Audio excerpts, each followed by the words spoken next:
Assalamualaikum warahmatullahi wabarakatuh.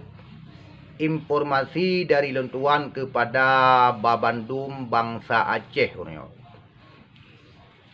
yang bahwa pakan urunyo Nanggro Aceh sabi-sabi terjadi bertumpah darah, dan juga Nanggro Aceh urunyo sabi-sabi hana tuduh dalam Nanggro perang. Nanggro Aceh urunyo hana seleso agak lambat bak seleso pakon. Karena li katanya jamun ke jamun sampai enohat letan wasiat ulama-ulama yang hana talaksanakan.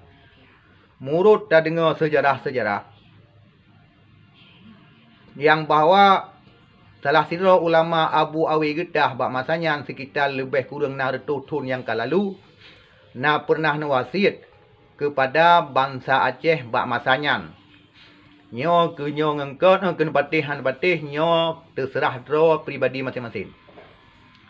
Putra wasiat li almarhum Allahumma ghafir lahu warhamhu Abu Diawi Gedah, putra wasiat kepada bangsa Aceh bak masanya. Nekul Abu Awi Gedah bak masanya. Hai bangsa Aceh, hai masyarakat, apabila lun wabak Allah singa, Quran lun, pedang lun, nyo ta semiyup saja lun. Apabila dikata hanata penuhi yang lun pegahnya, nyo akan terjadilah bala kepada Nanggro Aceh.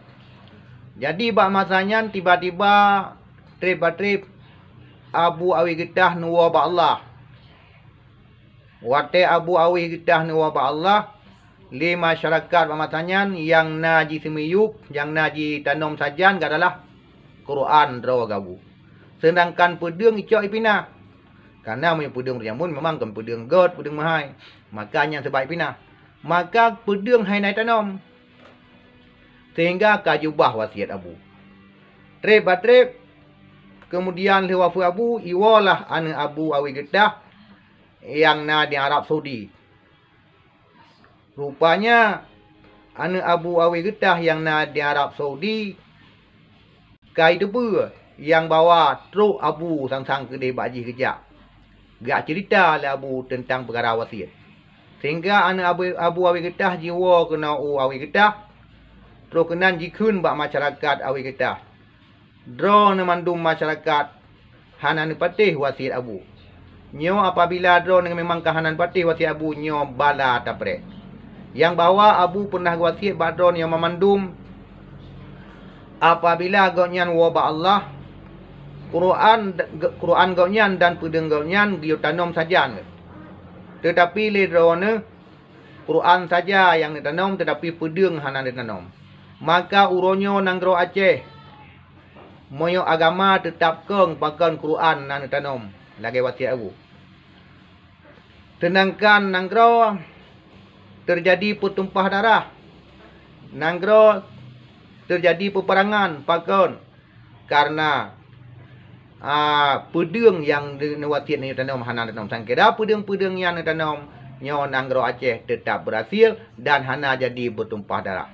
Maka uronyo oleh kitanya karena wasiat-wasiat urangnya hana dilaksanakan pamasanya, maka terjadilah bertumpah darah siat di Nanggro Aceh.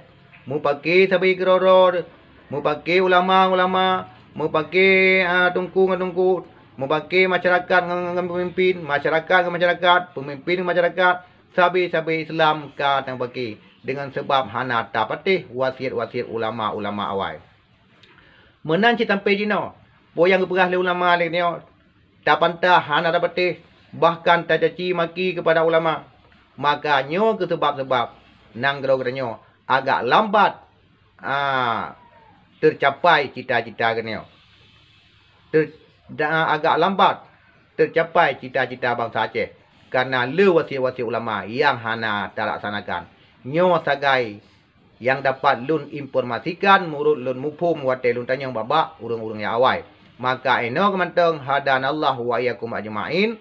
Assalamualaikum warahmatullahi wabarakatuh.